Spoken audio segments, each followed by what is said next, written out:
আবু বকর পা সরানোর সাথে সাথে বিষধর সাপ নবীজি সাল্লাল্লাহু আলাইহি ওয়াসাল্লামের চেহারার দিকে ফেনা তুলেছে। ভাবটা যেন এমন, ইয়া রাসূলুল্লাহ মাপ চাই, ভুল হয়েছে, আমি আপনাকে দেখার জন্য অধীর আগ্রহ নিয়ে এই গুহার ভিতরে দীর্ঘদিন ধরে অপেক্ষা করতেছি, কিন্তু আপনার সাথী আপনার সঙ্গী সিদ্দিক আকবর প্রতিবন্ধক হয়ে দাঁড়িয়েছিল, আমাকে দেখতে দেয় নাই।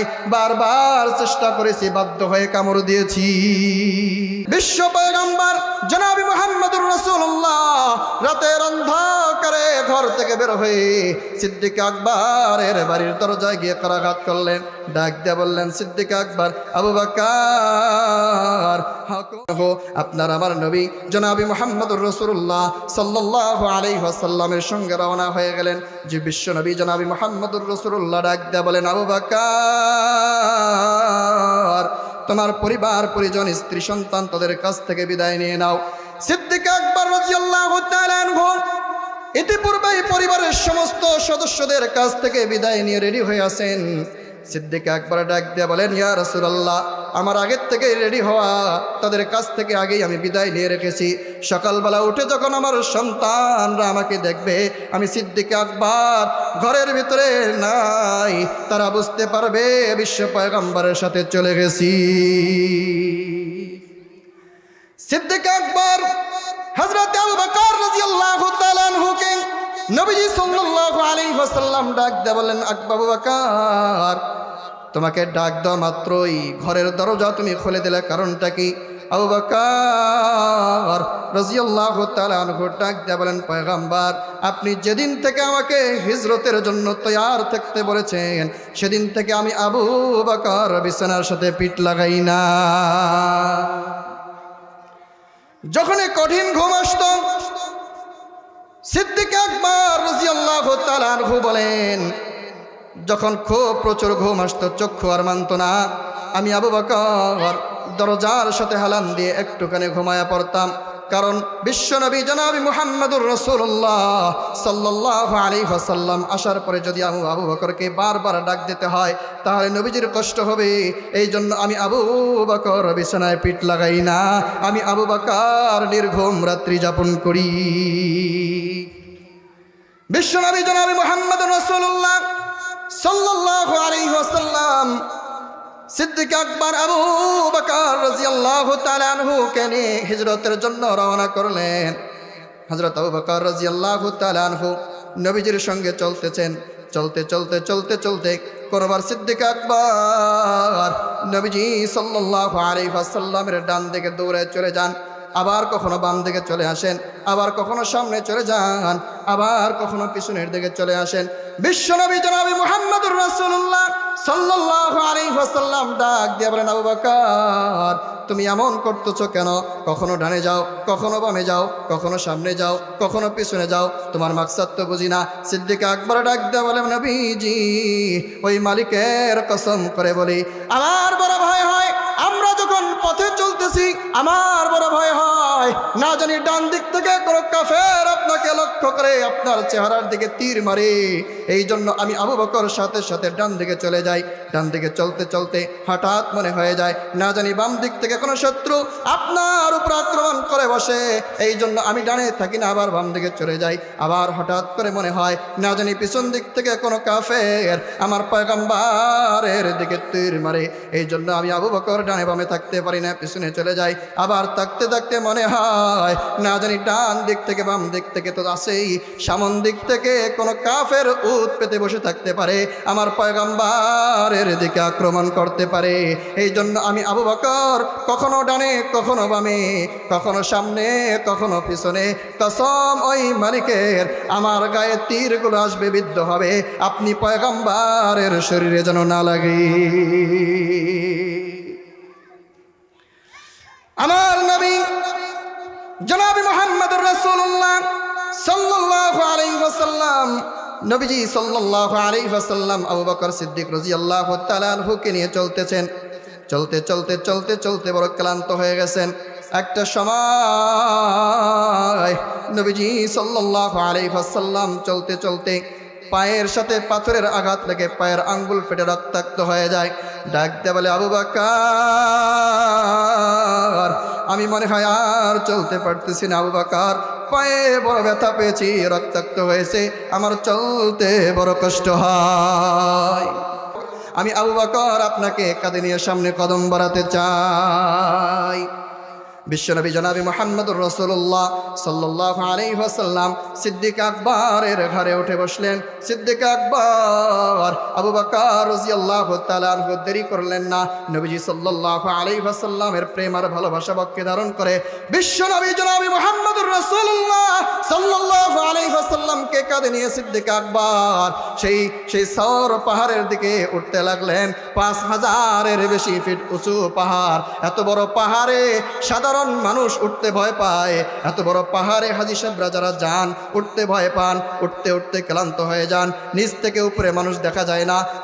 যারা বা পাহাড়ের মধ্যবর্তী জায়গায় চলে যায় তাদেরকেও পিঁপড়ার মতো ছোট ছোট দেখা যায়। কিন্তু আমার আবু বকর রাদিয়াল্লাহু তাআলা আনহু বিশ্বনবী সাল্লাল্লাহু আলাইহি ওয়াসাল্লামের প্রেম আর ভালোবাসায় হাবুডুবু খায়। বিশ্বনবী সাল্লাল্লাহু আলাইহি ওয়াসাল্লাম দো জাহানের সরদারকে কাঁধে নিয়ে আমার আবু বকর সওর পাহাড়ের দিকে রওনা হন। একটা পর্যায়ে গিয়ে যখন সিদ্দিক আকবর রাদিয়াল্লাহু তাআলা আনহু নবীজি সাল্লাল্লাহু আলাইহি ওয়াসাল্লামকে নিয়ে পাহাড়ের চূড়ায় উঠে বসলেন, নবীজি ডাক দিয়ে বলেন, আবু বকর আমি বড় ক্লান্ত হয়ে গেছি, একটু রেস্টের প্রয়োজন, একটু আরামের প্রয়োজন। আবু বকর রাদিয়াল্লাহু তাআলা আনহু চিন্তা করে দেখলেন, এখান থেকে যদি আমরা বসে থাকি, উপরেই যদি আমরা আরাম করার জন্য বসি, না জানি কখন কোন কাফেরের দৃষ্টি পড়ে যায়, কখন কোন শত্রুর চেহারার দৃষ্টি পড়ে যায়, আমার নবী সাল্লাল্লাহু আলাইহি ওয়াসাল্লামের উপর আক্রমণ করে বসে। এই জন্য সিদ্দিক আকবর রাদিয়াল্লাহু তাআলা আনহু নবীজি সাল্লাল্লাহু আলাইহি ওয়াসাল্লামকে পাহাড়ের উপরে বসাইয়া বললেন, ইয়া রাসূলুল্লাহ আপনি এখানে কিছুক্ষণ অপেক্ষা করেন, আমি গর্তের ভিতরে নামে দেখি সেখানে কি অবস্থা, পর্যবেক্ষণ করে দেখি সেখানে আরাম করার জন্য পরিবেশ আছে কিনা, কোনো হিংস্র প্রাণী আছে কিনা।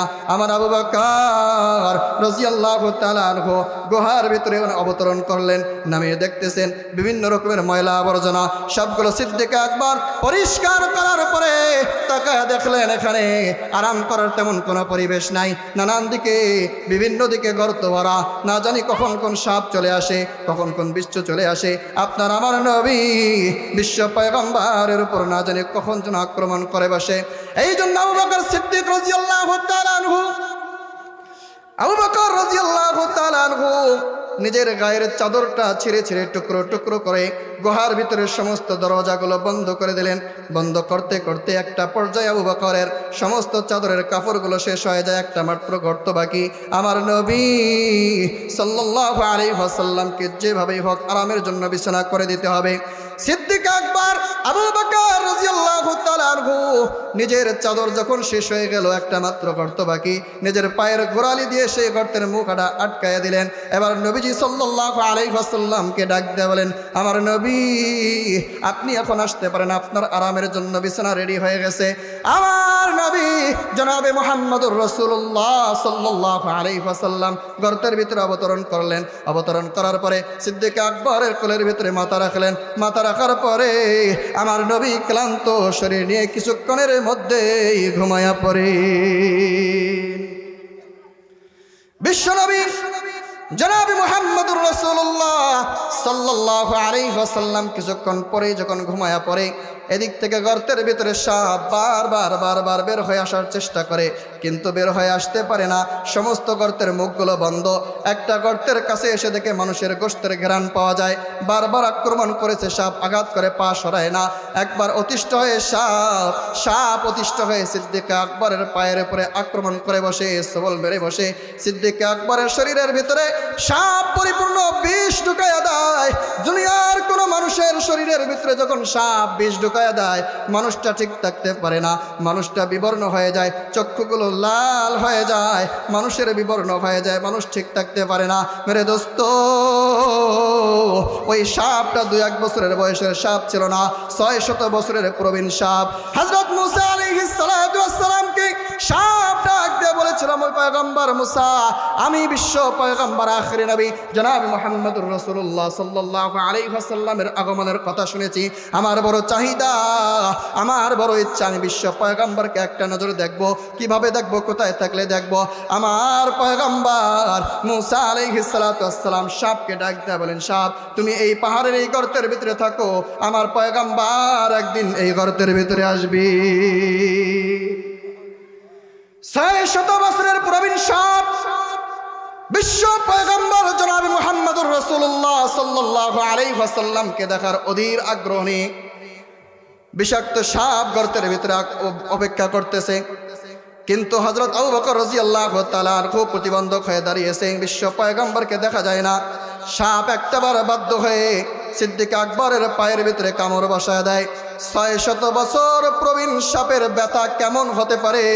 আমার সিদ্দিক আকবরের চক্ষুগুলো লাল হয়ে যায়, ঠোঁটগুলো বিবর্ণ হয়ে যায়, সবুজ হয়ে যায়, পুরোটা শরীর বিবর্ণ হয়ে যায় সিদ্দিক আকবরের। সিদ্দিক আকবরের দিকে আমার মালিক তাকায় দেখে, আমার সিদ্দিক আকবর বিশ্বনবী জনাব মুহাম্মদুর রাসূলুল্লাহ সাল্লাল্লাহু আলাইহি ওয়াসাল্লামের প্রেমে হাবুডুবু খায়। সিদ্দিক আকবরকে যে সাপে কামড় দিছে কোনো খোঁজ খবর নাই। আমার পয়গম্বরের উত্তম নুরানি চেহারার দিকে সিদ্দিক আকবর তাকায় রয়েছে, অন্য কোনো খোঁজ খবর নাই। মালিক তাকায় দেখে আমার সিদ্দিক আকবর যেই প্রেমের সাগরে ডুব দিয়েছে, এই অবস্থায় যদি থাকে আমার সিদ্দিক আকবর আবু বকর ধ্বংস হয়ে যাবে। এজন্য সিদ্দিক আকবর রাদিয়াল্লাহু তাআলা আনহু তার রোগ ব্যথা নিরাময়ের জন্য আমার মালিক আল্লাহ রাব্বুল আলামিন ব্যবস্থা করে দিলেন। সিদ্দিক আকবর নবীজি সাল্লাল্লাহু আলাইহি ওয়াসাল্লামের নূরানি চেহারার দিকে তাকায় আছেন। আমার মালিক সিদ্দিক আকবর রাদিয়াল্লাহু তাআলা আনহুর চক্ষু থেকে গরম পানি বের করে দিলেন।